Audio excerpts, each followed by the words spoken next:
Magnifica Humanitas by Pope Leo XIV, Chapter 4, Safeguarding Humanity at a Time of Transformation. Truth, Work, Freedom. Having outlined the context in which the challenge of technological transformation is situated, especially those linked to AI and to transhumanist and post-humanist currents, we cannot remain at the level of general analysis alone.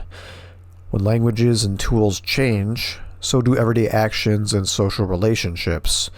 For this reason, we must focus on certain areas in which these transformations have particularly concrete and at times tragic consequences. In light of the principles of the Church's social doctrine, the digital transformation invites us to rediscover truth as a common good, to protect the dignity of work, and to safeguard freedom against all forms of dependence and commercialization. Truth as a common good. Truth in democracy.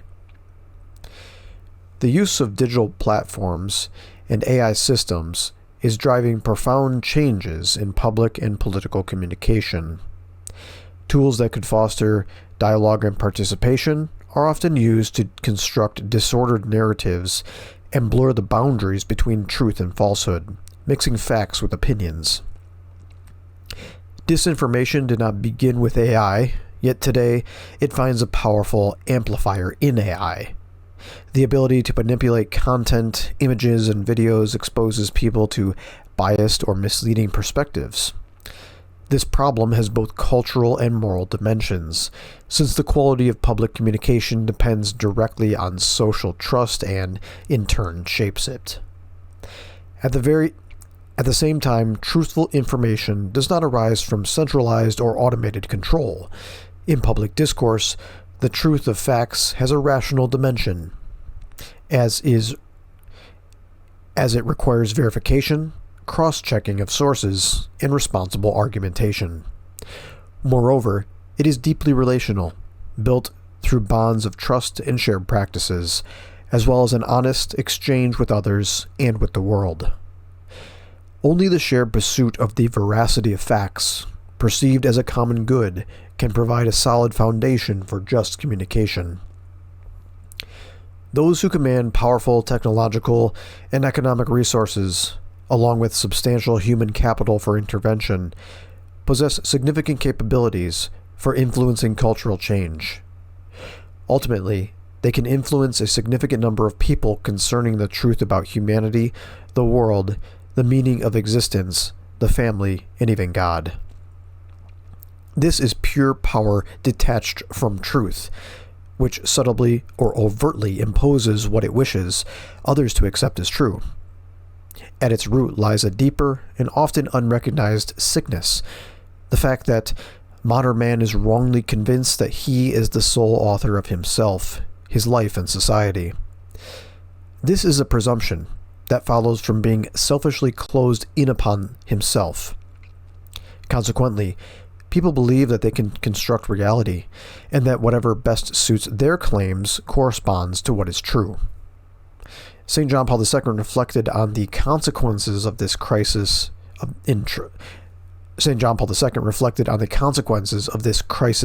of truth, going so far as to state that once the idea of a universal truth about the good, knowable by human reason, is lost, inevitably the notion of conscience also changes. In such a context, universally valid truths which precede us, and which conscience must accept, are no longer recognized. This led Pope Francis to ask, with realism, what is law without the conviction, born of age-old reflection and great wisdom, that each human being is sacred and inviolable? To which he concluded, if society is to have a future, it must respect the truth of our human dignity and submit to that truth. Murder is not wrong simply because it is socially unacceptable and punished by law, but because of a deeper conviction. This is a non-negotiable truth, attained by the use of reason and accepted by conscience.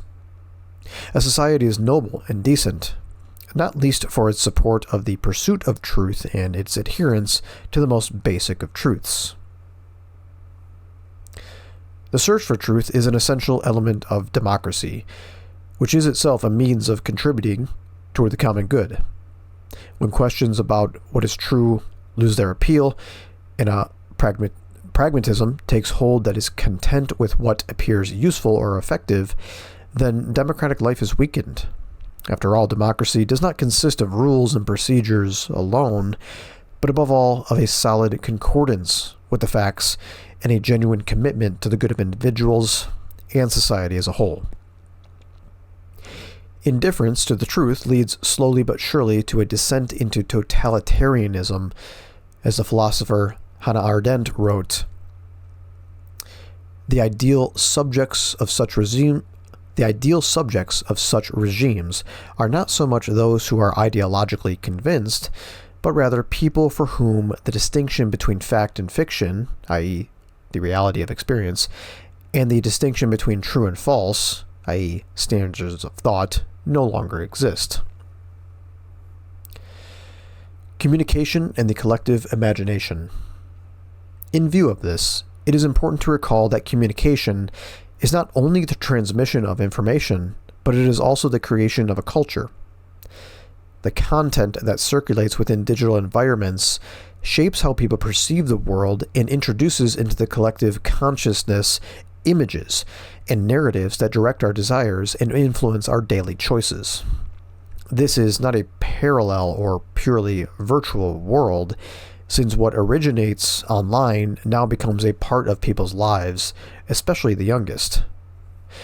For this reason, those who control digital platforms and means of communication have a considerable ability to affect the collective imagination and to present a particular vision of reality as desirable.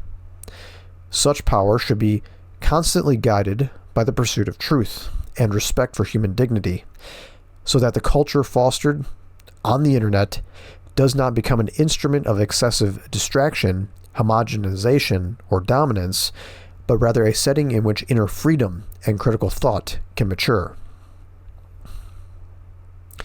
Toward an ecology of communication.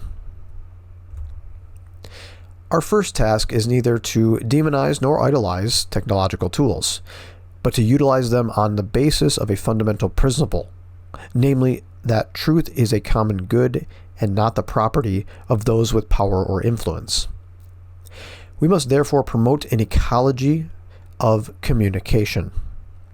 On the level of public policy, this entails establishing norms so that the decision-making behind content selection and its development becomes more transparent and protects personal data. Regarding social and cultural aspects, this requires a strengthening of intermediary organizations, serious journalism and forums for debate, where reasoned argumentation and verification carry greater weight than immediate reaction. For families and schools, there is a growing need for new educational awareness and for formation concerning the proper and critical use of digital tools, AI, and online commercial and financial platforms.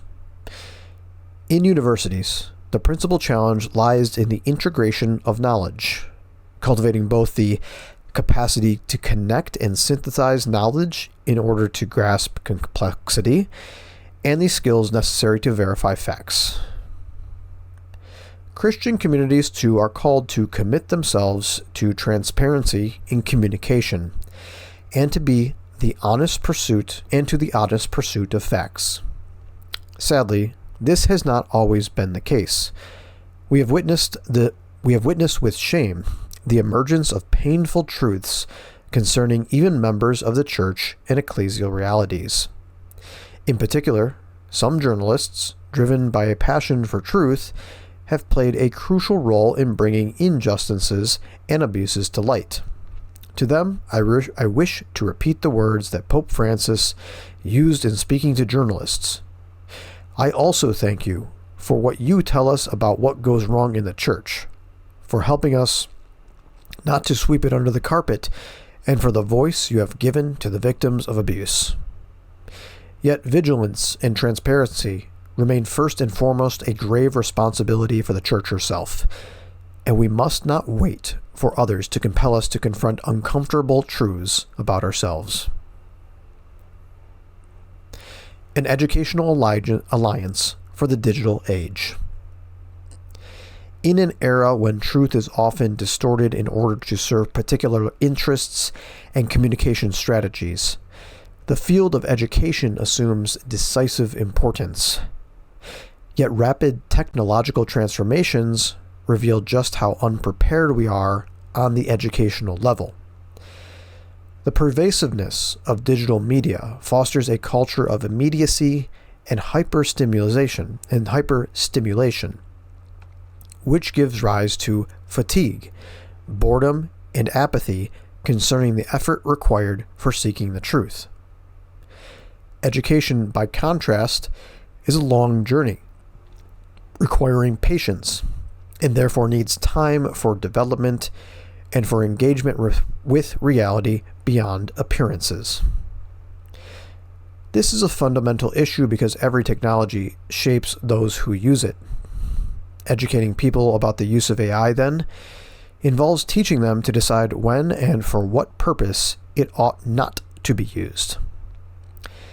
The speed and ease with which answers or summaries can be obtained risk extinguishing the desire to ask questions, which is a process that bears fruit only over time. As Plato wrote, "The deepest and most important things are learned only after much time and effort, by engaging in discussion with others, striking upon ideas and experiences together like flint until the spark of understanding is kindled within us."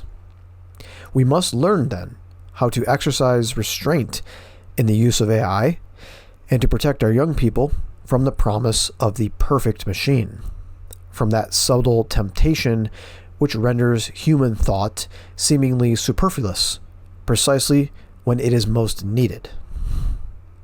In recent years, psychological and psychiatric literature has documented with growing insistence on how early and unsupervised exposure to digital devices and social media can negatively impact sleep, attention span, control of emotions and relationships, especially during the most vulnerable stages of life, at times with tragic consequences.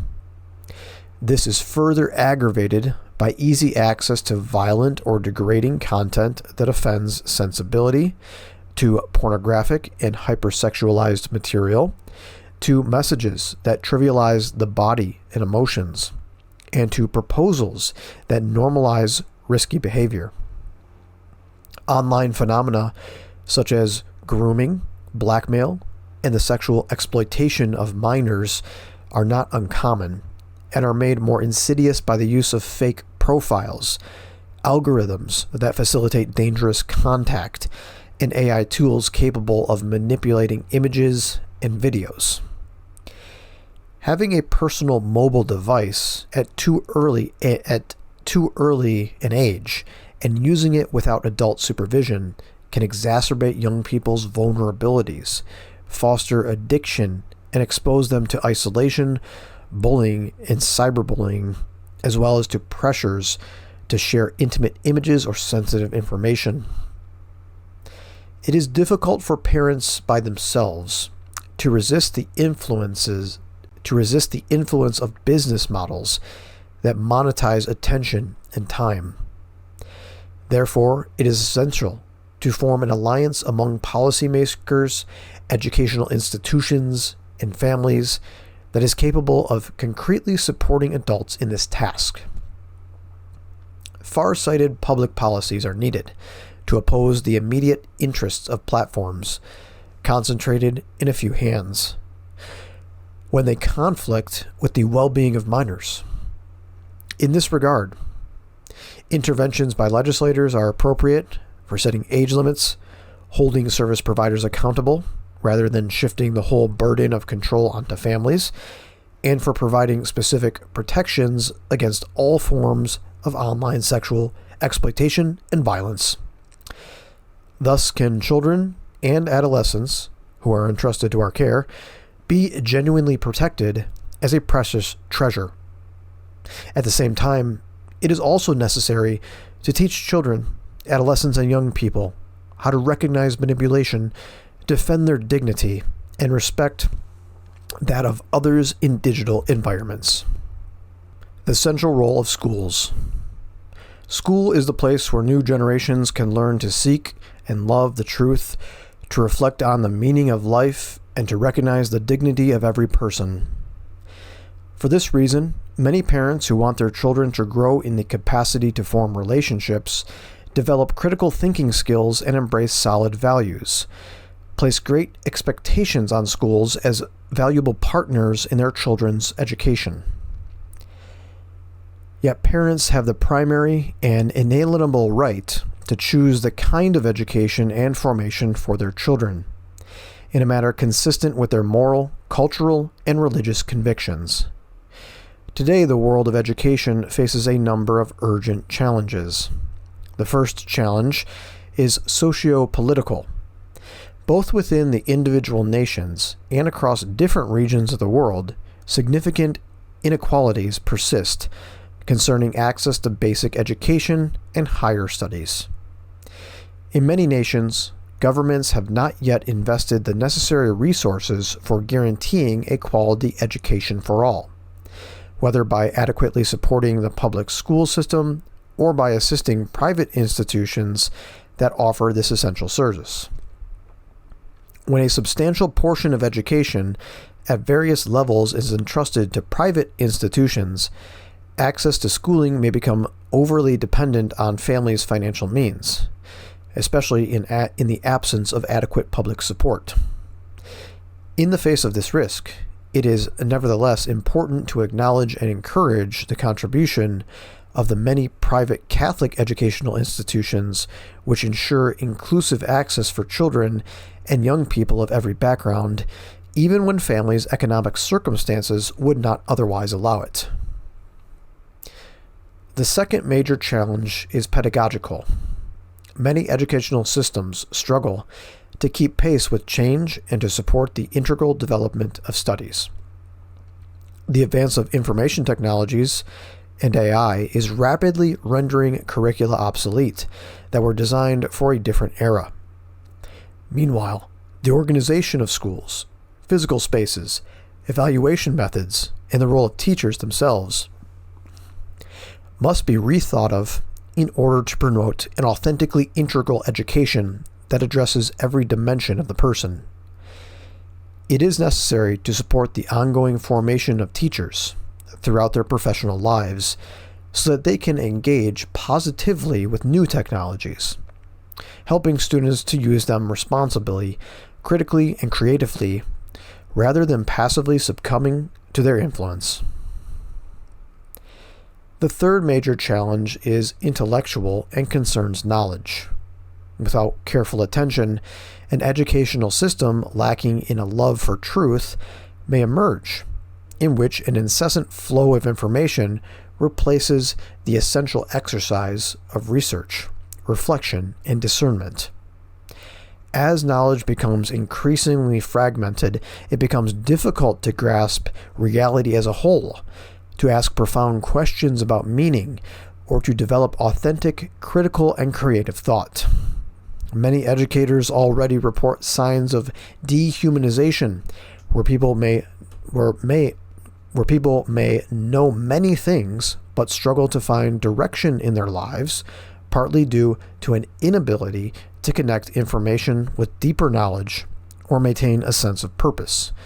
A genuinely healthy attitude is needed, requiring rhythms that incorporate silence, in-depth study, reading, and judicious analysis, for without these elements, inner freedom may be compromised.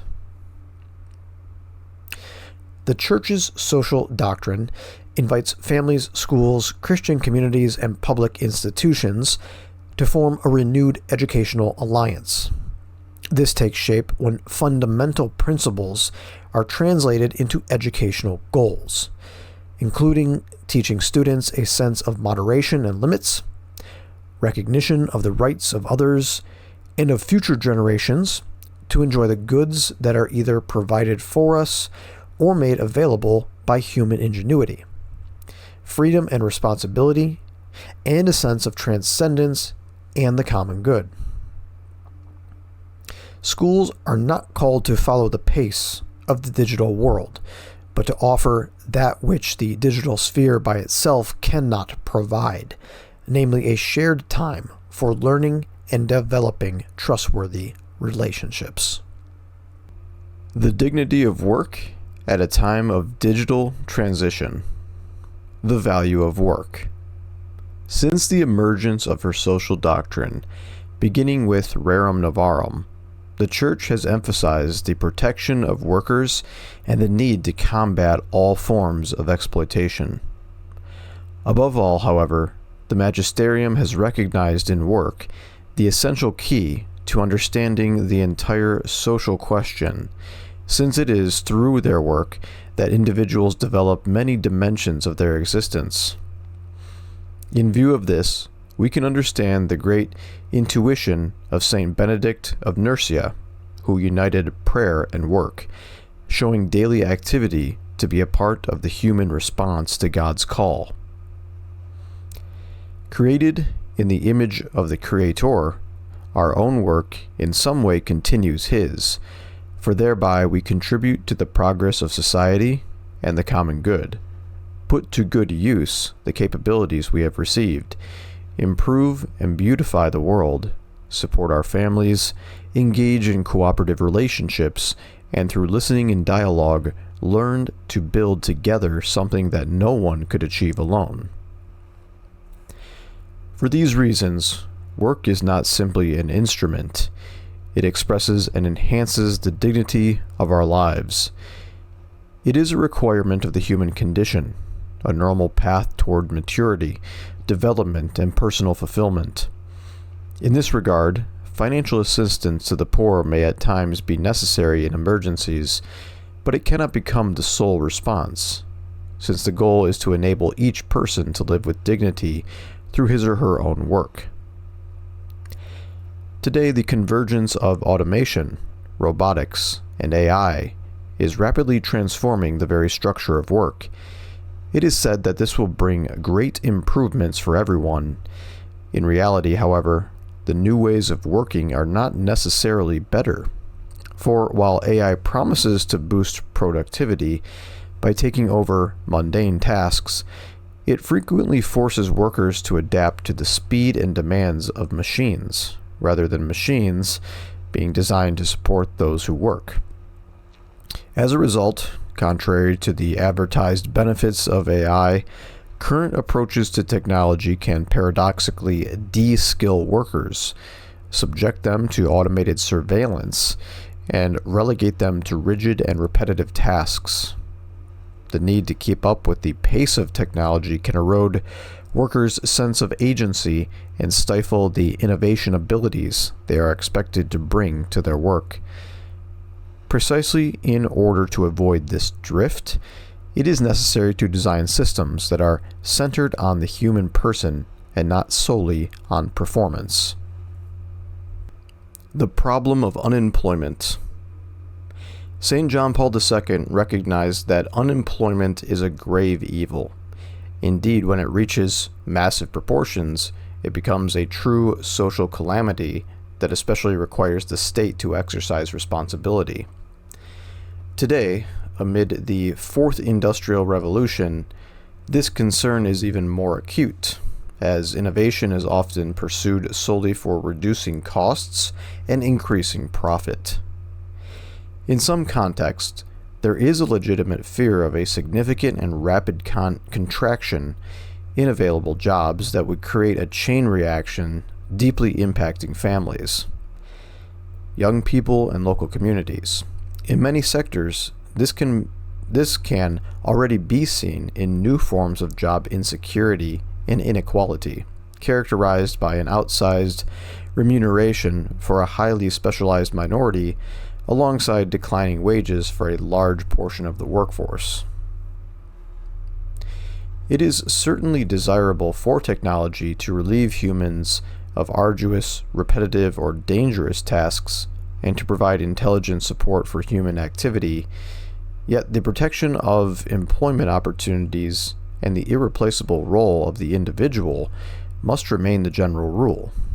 The pursuit of greater profits cannot justify choices that systematically sacrifice jobs, because the human person is an end, not a means, and the economic order must remain subordinate to human dignity and the common good. At the same time, we must acknowledge that every real transition involves discontinuities, for it is uneven, fragmented, and sometimes conflictual. Consequently, no single model of change or universal solution exists, since there are places and situations that require different responses. Given the inequality that characterizes our world, the spread of AI and computational systems produces varied effects in different places. Wealthy societies automate rapidly and chaotically, reducing the need for a workforce and creating room for unemployment and institutional friction. Vast regions of the world, by contrast, remain trapped in hybrid economies where underpaid human labor and partial technologies coexist without achieving genuine transformation. These areas become places of precarious labor and hotbeds of instability and forced migration. Therefore, solutions must be sought at national and local levels through the involvement of intermediary communities. We need adaptive tools, including well-structured models, local initiatives, progressive redistribution, and new rights of access to essential goods. While not pursuing an abstract harmony, we must build concrete forms of human coexistence at this time of transformation. Work remains a fundamental dimension of the human experience, for not only is it a means of sustenance, but it is also a context for expression, relationships, and contributing to the community. Therefore, the problems related to work extend beyond the income necessary for family survival. A society that guarantees employment to only a small fraction of the population, despite having a high level of technical development, risks exposing many to forced inactivity, a lack of responsibility, and the access of daily tasks and stimuli, resulting in human and cultural impoverishment. This creates a paradox of material progress and the anthropological regression that undermines the foundations of a just and stable social peace. For this reason, the Church's social doctrine insists that access to work for all must be a high priority for public policies and economic processes, serving as a criterion for evaluating the human quality of any development model. Moreover, in those parts of the world where work tends to diminish or change radically due to technological or organizational processes outside of democratic control, we must rethink the nature of work and its connection to citizenship, ensuring that unemployment does not jeopardize social participation. In light of this conviction, we can better appreciate the history of the Church's social doctrine after Rerum Novarum. The initiatives which emerged from that tradition, including associations, trade unions, cooperatives, and welfare organizations, have contributed decisively to improving labor legislation, protecting the most valuable, the most vulnerable, and promoting more humane conditions. Today, however, these instruments are no longer sufficient by themselves in the face of transformations driven by AI, the new organization of markets, and the competitiveness that is rarely concerned with social sustainability. New collaborative efforts are needed among political leaders, labor organizations, the business world, and the scientific community in order to develop rapidly adequate shared regulations and protections, including at the international level. Labor unions, which the Church has consistently supported, are called upon to be open to new types of employment and the corresponding needs of workers, in order to represent and defend them. In this context, without bold decisions, the prospect of greater poverty and inequality looms large, which would leave many individuals marginalized, stranded, and surrounded by the machines and automated systems that have replaced them. At this time of transition, it is not enough to react only when jobs disappear. We must oversee the transformation in advance. One viable path is, first of all, to establish social criteria for innovation. Here, every introduction of automation and AI should be accompanied by verifiable measures to protect the employment, retraining, and participation of workers. In this way, technology will be oriented toward freeing up human time and capabilities rather than producing exclusion. Second, we need proactive policies that make continuous training and professional transitions accessible to all, ensuring that the cost of adaptation does not fall solely on individuals. Finally, there needs to be a corporate commitment to include quality and dignity of work among its indicators of success. When these conditions are present, innovation can serve as an ally of safer, more creative, and dignified work. Without them, innovation tends to become an accelerator of injustice. An economy that values dignity. The labor market is one area in which the risks associated with new technologies more clearly emerge. It is thus necessary to remember that economic freedom is not absolute. It must always be measured against the common good and the dignity of every person. Entrepreneurial initiative can indeed be a true vocation, generating wealth and improving lives, rather than a variable that is dependent only on profit. This is possible when it recognizes that the creation of dignified, valuable jobs are an essential part of its proper service to society. With prophetic spirit, Pope Francis warned against an economic freedom proclaimed in words alone, while actual conditions prevent many from benefiting from it. Economic models that exalt efficiency and individual success often view investment in disadvantaged people or in those with slower development paths as useless or inconvenient, as if their futures depended solely on their ability to keep pace with the winners. In reality, a just society requires a vigilant state and civil institutions that are capable of overcoming the singular mentality of efficiency and of ensuring that resources, creative solutions, and regulations favor the most vulnerable. Instead of waiting for the benefits of growth to reach the poor eventually, decisions need to be taken to ensure that growth becomes inclusive from the outset.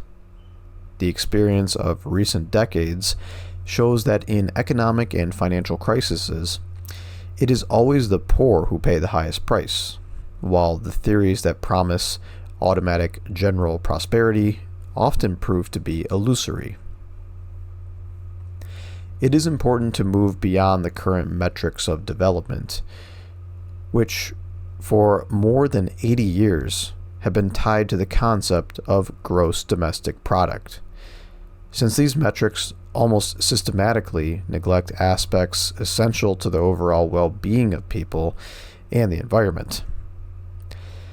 The development of parameters and metrics complementary to GDP is crucial for improving the databases used for conducting analyses, political and economic decision-making, and establishing regional, national, and international priorities. The introduction of new parameters will allow for a comprehensive and timely assessment of how legislative and regulatory decisions impact the dignity of work, shared prosperity, inequality reduction, and environmental protection. it will also affect the concept of development, educational processes, mindsets, and public opinion, as well as peace, which is only authentic when based on justice. In recent years, finance has increased in importance and has undergone significant innovation, driven partly by the introduction of cryptocurrencies. The reflections and observations contained in the teaching of my predecessors, particularly their encyclicals, have highlighted how the finance intermediation sector, when operating without the necessary anthropological and moral foundations, has not only produced manifest abuses and injustice, but also demonstrated a capacity to create systemic and worldwide economic crisis. It is likewise the case that income from capital risks replacing income from labor, which is often confined to the margins of the economic system's primary interests. Yet, savings transformed into credit for the real economy, thereby creating both jobs and self-employed work, remains central for development and the investments that accompany ongoing transitions. The social function of credit remains irreplaceable. Finance, for its own sake, is fundamentally different from finance aimed at the development, creation, and evolution of work. This perspective needs to become part of a broader view of global dynamics. While the world's wealth has grown in absolute terms, it is increasingly concentrated in fewer hands, widening inequalities both within and between countries. There are a few who have too much, and too many who have little. That is the logic of today. Scientific and technological advances, even in the medical field, are not easily accessible to the vast majority of people, as was dramatically demonstrating during the recent pandemic. While some regions spend heavily on superfluous interventions or dreams of individual enhancement accessible only to a select few, other parts of the world lack the essential equipment needed to save millions of lives. To think that new technologies will automatically benefit everyone is to ignore the evidence. Unless transformations at the design stage prioritize the prevention of new and further disparities, technological progress will inevitably produce structural inequalities. Today, justice requires access to the benefits of innovation, including care, knowledge, tools, and opportunities. Just laws and methods of redistribution are certainly necessary for correcting imbalances, including tax systems that lighten the burden on the weakest and ask for more from those with greater resources. However, the pursuit of social justice should not be considered a separate issue that follows only after the production of wealth, as if the economy existed solely to create wealth, with politicians only intervening afterwards in order to distribute it. Indeed, justice concerns every phase of economic activity, from resource acquisition to financing, and from production to consumption. Every choice has moral consequences. More than ever, in the age of AI and robotics, it is no longer possible to rely solely on the invisible hand of the market. Politics has the task of orientating economies and technologies to the common good, promoting dignified work, social inclusion, and an equitable distribution of the benefits of innovation.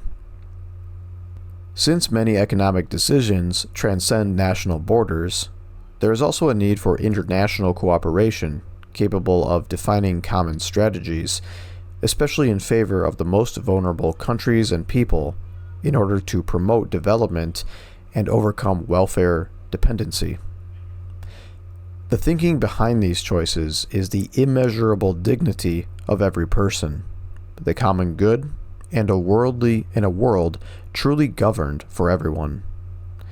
The interdependence between peace and development as St. Pius VI prophetically wrote in 1967, remains applicable today, for prosperity contributes to building and reinforcing peace only if it is widespread, inclusive, and sustainable. In practical terms, in the age of AI and robotics, ensuring that the economy favors human dignity means adopting certain criteria for firm action. First, transparency and accountability. When data and algorithms influence credit distribution, personal selection, or access to services and opportunities, it is necessary that decisions be understandable, contestable, and subject to oversight, so that individuals are not reduced to mere profiles. Second, inclusion and access. The benefits of innovation must be paired with investments in skills, infrastructure, and essential services to ensure that technology does not widen the gap between those who have and those who have not. Finally, measures to ensure equity. Taxation, social protection, and industrial policies must correct the imbalances created by the concentration of wealth and power. Indeed, these criteria do not constitute a curb on innovation. Instead, they make it civilized and humane. Families and young people, the social conditions for hope. The family is a primary social good. Founded on the enduring union between a man and a woman, it is the first environment in which all persons develop their potential, become aware of their dignity, and learn the earliest forms of truth and goodness, internalizing the habits that prepare them for life in society. As the first natural society endowed with foundational rights, the family is the fundamental and irreplaceable cell of every community organization. Consequently, when political projects and major economic decisions relegate the family to a marginal or secondary role, the authentic growth of the entire social body is compromised. The family, however, is a fragile social good, immediately affected by the economic and technological transformations reshaping the nature of work. It thus requires cultural, judicial, and economic support. The devastating impact of unemployment and job insecurity on family structures is well known. In the short term, it may seem advantageous to reduce labor costs or maximize financial efficiency, but in the long term, it undermines the very foundations of social coexistence. While technological successes are celebrated, the social fabric is progressively eroded, as if by a silent virus. For young people, job insecurity is particularly devastating. As the bishops of the United States of America have recalled, work is not merely a source of income, but a crucial sphere in which identity is formed, friendships and relationships are forged, practical responsibilities are learned, and one's vocation is discerned.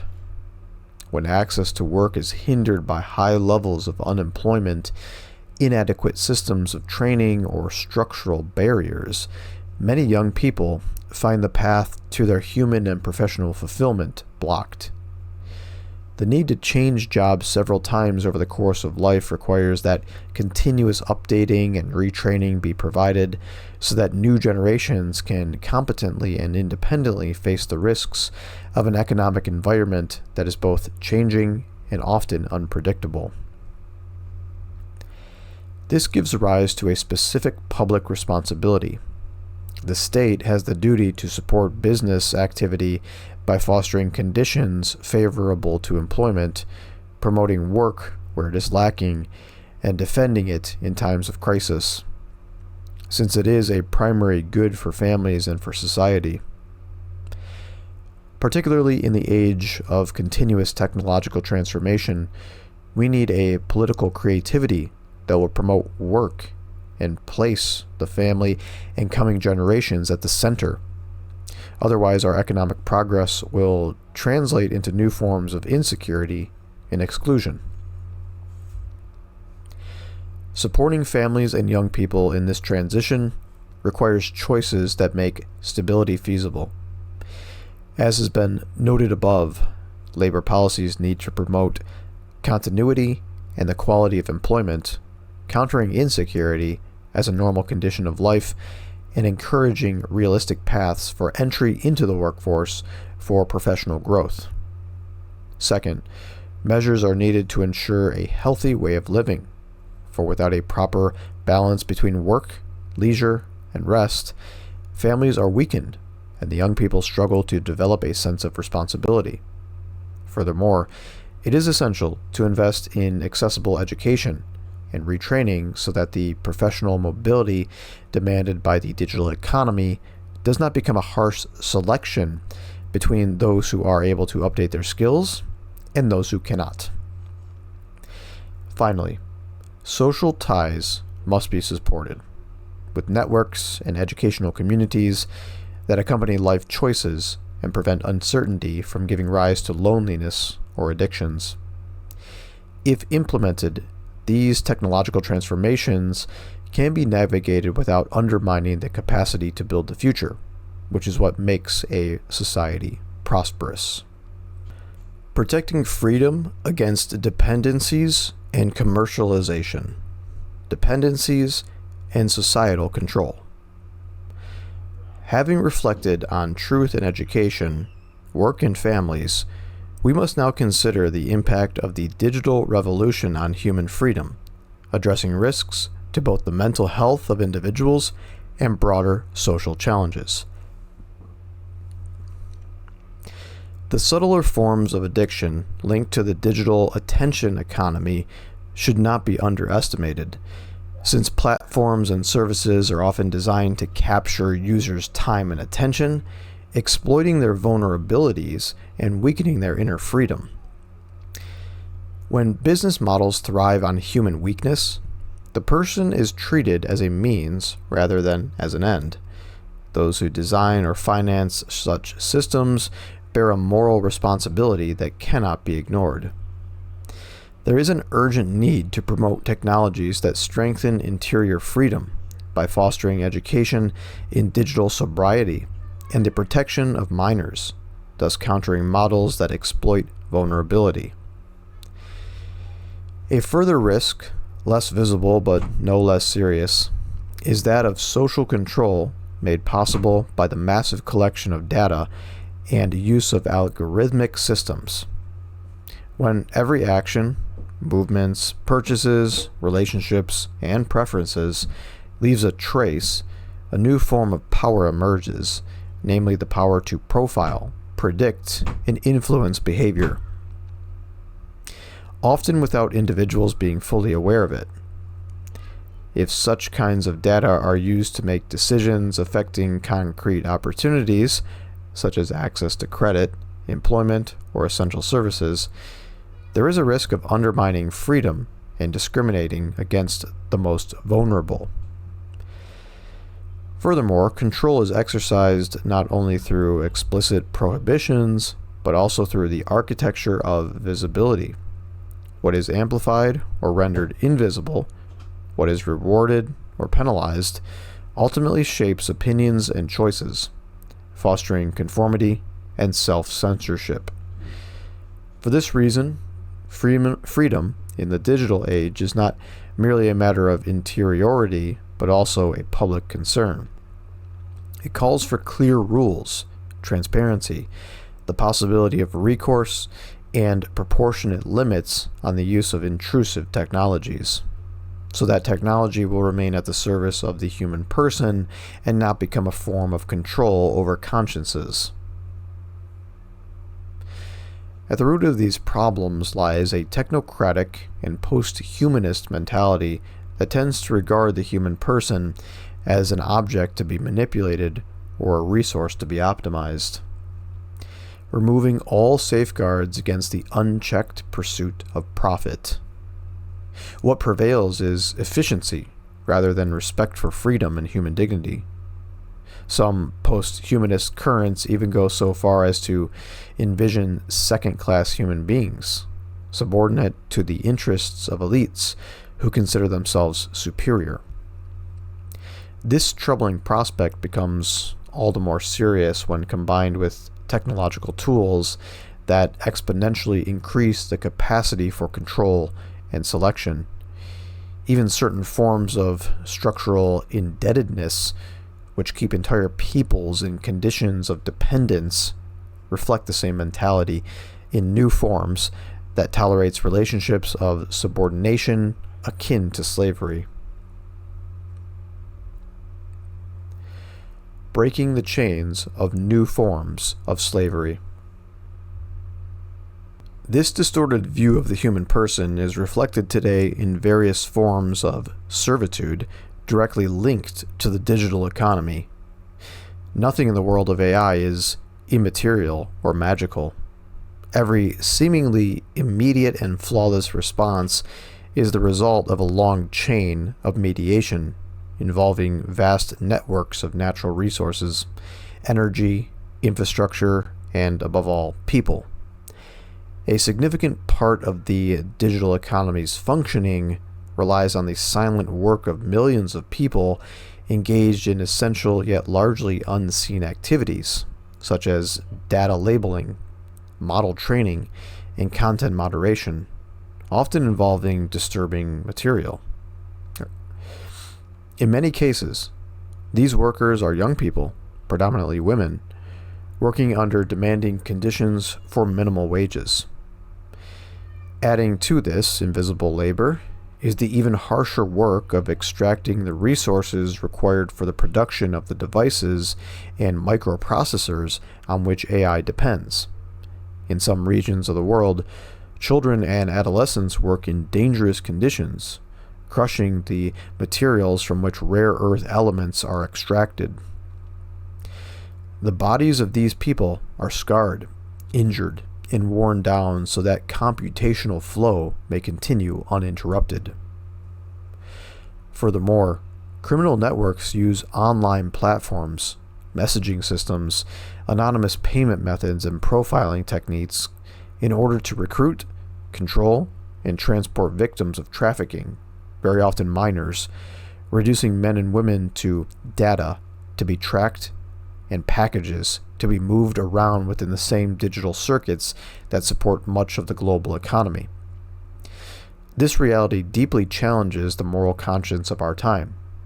It is not enough to invoke efficiency, nor to celebrate the benefits of innovation, if they are built on a chain of exploitation that remains deliberately hidden. If technology promises emancipation, yet produces new forms of global subordination, it stands in contradiction to the fundamental principle of human dignity. The fight against new forms of slavery is a decisive test for the ethical discernment of AI and digital transformation. In continuity with tradition inaugurated by Leo XIII, the Church renews her firm condemnation of all forms of slavery, trafficking, and the commodification of persons. She likewise highlights the urgent need for reflection and actions that keep the inalienable dignity of every human being and the common good as both the focus and goal of society, as well as the guiding criteria for every personal, social, and political choice. Without this ethical and humanizing reflection, the growing power of digital systems could lead us toward new atrocities that are no less shameful than those of the past that we now deplore, while we continue to present ourselves as advanced and civilized societies. Human trafficking must be recognized as a contemporary form of slavery and a grave violation of human dignity. Failing to respond firmly or tolerating these practices in any way is in some way to become complicit in today's sins, which are akin to those of the past when slavery was being concealed and justified. In the development of her doctrine, the Church has gradually come to a deeper awareness of the gravity of these issues. It is true that past events cannot be judged anachronistically, as though the moral criteria that matured over time had always been available. Yet neither can we deny or diminish the delay with which both society and the Church came to denounce the scourge of slavery. In antiquity and the Middle Ages, many individuals and even ecclesiastical institutions had slaves. Already in the early modern period, the Apostolic See of Rome, responding to requests from sovereigns, intervened several times in order to regulate and legitimize forms of subjugation, and in certain cases the enslavement of infidels. It was only in the 19th century that a formal, absolute, and universal condemnation of slavery was clearly articulated, notably under Pope Leo XIII. This development offers a clear example of the Church's growth in understanding of the perennial truths of revelation that she safeguards, although there was not always consistency in practice, given that slavery was long tolerated before being unequivocally condemned. There has been a continuous affirmation throughout history of the dignity of every human being, created in the image of God, even if it took 18 centuries for its full incompatibility with slavery to be explicitly recognized. This constitutes a wound in Christian memory, one from which we cannot consider ourselves detached. It is impossible not to feel deep sorrow when contemplating the immense suffering and humiliation endured by so many in stark contrast to their immeasurable dignity as persons, infinitely loved by the Lord. For this, in the name of the Church, I sincerely ask for pardon. This is why the memory of past complicity and blindness in the face of injustice, of slavery, becomes a call to vigilance. What we have learned must be translated into discernment and responsibility in the present. If we want to avoid the need to ask for pardon again in the future for having failed to respect the treasure of human dignity that is required by our faith, it falls to us today to denounce clearly and firmly trafficking in its many forms, and, together with all who are committed to this cause, to support concrete efforts of prevention, protection, liberation, and rehabilitation. Even today, colonialism assumes new forms. It no longer dominates only bodies, but appropriates data, transforming personal lives into exploitable information. Entire regions, especially those marked by structural fragility and limited geopolitical relevance, are currently subjected to a new mindset of extraction, that of health data, epidemiological profiles, genetic maps, and demographic information. These have become the new rare earths of power, vital data which, once aggregated and analyzed, can be used to train predictive models, guide investment strategies, anticipate crisis, and above all determine who and what is deemed to matter. Those who control the health data of entire peoples, often collected under the pretext of aid, research, or innovation, possess a structural leverage over the future, for they can shape needs and markets. They can also decide, before others, to whom medicines, investments, and protections will be allocated. Here lies one of the most urgent moral challenges of our time, to ensure that shared knowledge becomes a true common good, rather than an instrument of dominance. This requires restoring to individuals not only the data that describes them, but also the ability to decide how it is used, by whom, and for whose benefit. Otherwise, the digital age will not be post-colonial, but colonial in another form. New forms of slavery are fueled by economic chains and digital infrastructures. Therefore, action is required on several fronts First, the supply chains that underpin the technological industry and the digital economy need to become more transparent, so that no competitive advantage is built upon hidden exploitation.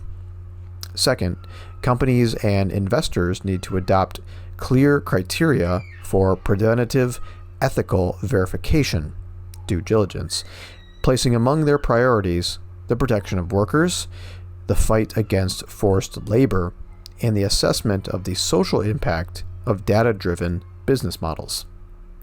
Furthermore, digital platforms must cooperate responsibly with civil authorities and civil society to prevent communication, payment, and profiling tools from becoming channels for the recruitment of control of victims.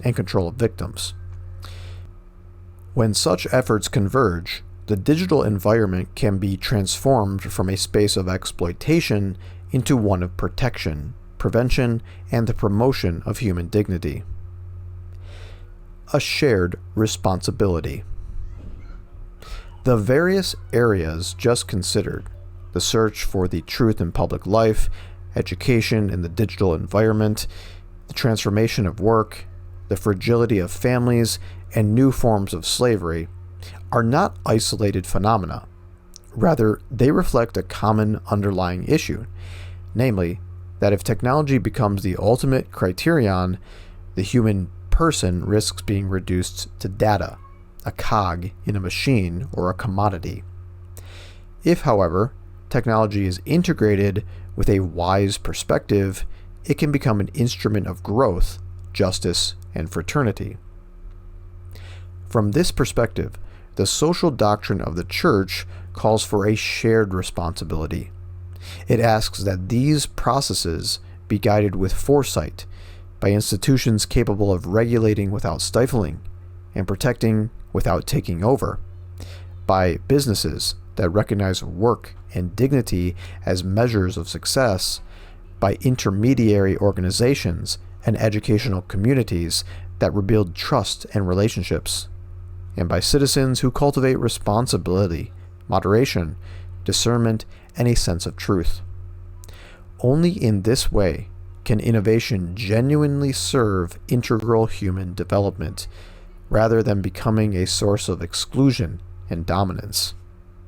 And only in this way can the promise of progress be recognized as authentic, because it is measured against the inviolable dignity of every man and woman